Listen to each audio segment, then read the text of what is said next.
Hi guys, so I thought I would share with you how I got here in sort of my life, not as in physically in this chair.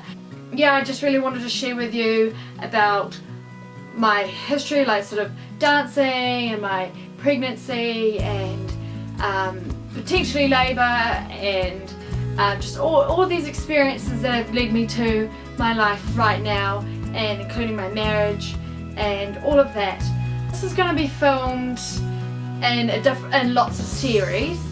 So this one I'm going to focus on sort of right back when I first started dancing. So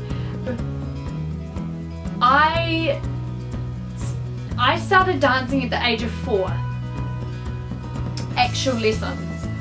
I first did ballet as a little toddler, you know, with the beautiful little tutus and the leotards and everything. Oh, I loved it.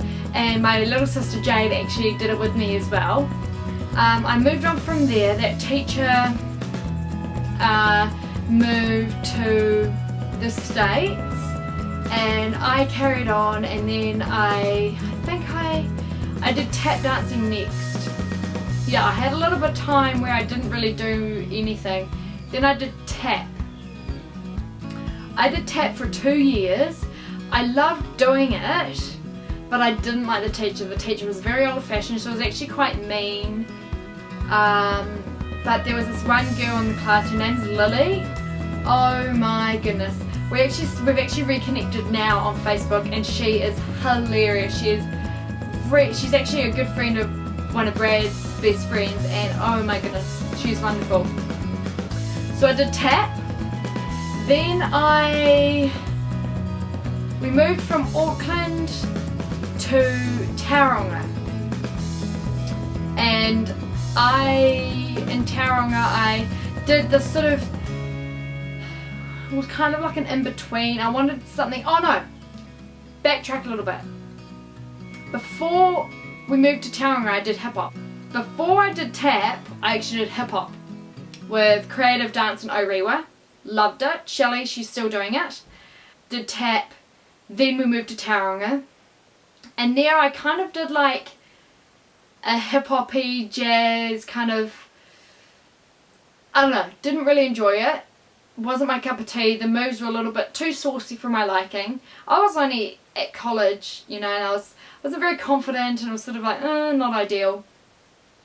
From there I went to this awesome studio. It was fantastic, and I was teaching for years, and there I really found what my passion was with dancing, and that was contemporary. I did ballet, contemporary, jazz and hip hop, so I did all 4 of them, and I taught dancing, and I had a blast. It was absolutely wonderful. It's a fantastic studio, and so I did that, and while I was there I really found what I wanted to do. I always wanted to dance as a career at that age. I really wanted to do that, and so I did. I did contemporary, and how I got onto contemporary was they needed an extra place, and they were just like, look, we need an extra place in this dance, can you come and do it? I was like, okay, sure, I'll fill in. I don't even know if I like it. It was very strange, very unusual for me, but it was classic contemporary. It wasn't the whole needing to lift your legs up high type thing. It was very, I would describe it as beautiful contemporary. So I did that for quite a few years. Moving up, after that I went to study dancing at a university here in Auckland. So I moved from Tauranga to Auckland, and that went well. The first year it was great. It was very intense. I wasn't expecting it to be that intense. It was good, but I always knew in the back of my mind when I was there, I was like, you know what? Is this career for me? I'll stick it out. I'm good at it. There are some aspects, you know, the creative side, creating things, creating dancing wasn't really my cup of tea. Giving me repertoire, great, loved it. While I was at uni, you actually had to do ballet as well. So I did that. You know, you just have to do it. It's sort of like the standard level of ballet will help you with contemporary. So I did that. While I was there in second year, so I met Brad while I was at uni, I met him at church. Let me think. We got married, we got engaged at the end of my first year at uni. Got married halfway in between the second year. A few months later, I got a cyst. I had a cyst that was this, as big as my husband's fist. It was huge. It was 9 centimetres by 8 by 6. So it was a very, very large cyst. They had to, so it started, they were very worried that it was going to start to tort around my ovaries, so twist. So I had to go in and get it checked out. I got a scan and it was very large, and I had to go into hospital, and they essentially the following day said, look, you need to get this cyst removed. Please excuse that noise, there's a chicken right outside our door. It's our chickens. Very annoying, don't worry about it. So when that happened, that was a big hiccup. I didn't know when I went into surgery, I knew this would be an option. They could either go through laparoscopically, which is sort of keyhole, or they just had to cut me open. Think of it like a cesarean, you know, quite low and quite a big cut. It's quite big. And I came out of surgery sort of not knowing what to expect, not knowing what the recovery would be like. So that's all going well. They said I had to have 6 weeks off. I was like, okay, great, got 6 weeks off, got time to recover. And then there was a big hiccup. I had the 6 weeks off and I went back to uni. I'm not going to name the uni, I just don't believe that that's right, but I feel as though the way they did it, the way they went through it wasn't fair. I just don't think it was fair. It was quite crushing, you know, quite crushing of my passion that I've had for so long. I went in for the surgery, I came back from 6 weeks, and that was literally just for the skin to heal. The internal stitches for the muscles weren't even healed by then. You know, the internal muscles weren't even sewn together at all at that point. I was in a lot of pain. When I went back, I was expected to go back and do the classes. You know, and to me that's just so inappropriate to force someone to do that. And I ended up getting a doctor's certificate saying, look, she cannot actually do this, she has to sit down there. And they said to me that I had to do the classes or I can leave. Those are my two options. To do the classes with the doctor's certificate saying, look, you shouldn't do it, you'll actually hurt yourself. And or you can either just leave university. And I really felt at that point a lot of mixed messages with the way I felt about university and the way they do things and the way they like some people and not the others. And a few of the teachers are quite rude, and you know, there was just a lot of things that I didn't feel that was uplifting of the place. Not to bring it down at all, but this is my perception, this is how I feel it happened. And as a Christian, Brad and I are Christians, there's just some things we just didn't really think that were appropriate, that we believe in, that just weren't right. They weren't sitting right, and this was something that I feel was the perfect timing to leave. My health and our future to us at this point was a lot more important than my career. Yes, a career is important, but at this point I didn't feel as though dancing was for me. The teaching, the being at a studio, doing all of that, absolutely, but not as a career. Travelling to Sydney, doing all these things, being away from Brad, being away from family, was not what I felt comfortable with. And so I left. I left it, and it kind of was a hard decision, and I did miss it. I missed socialising with the wonderful people that we had in the classes.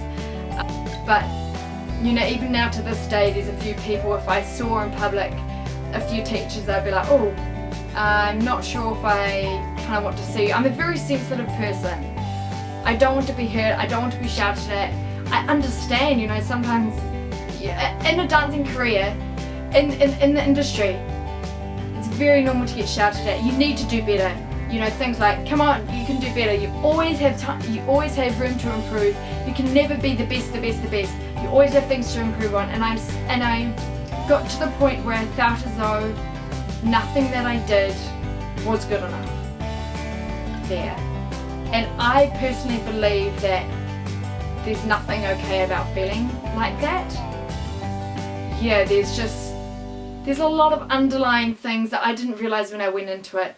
When you go and audition, it's a 3-day audition to get in, and each day they cut people, they cut until you get the final count, you know, and then you have an interview and they ask, so what do you want to do once you graduate? Do you want to go off on your own, be a teacher? Do you want to be in a company? And at that point, I wanted to be in a company. I wanted to dance, you know, as a career. I wasn't married at that point. I wasn't engaged.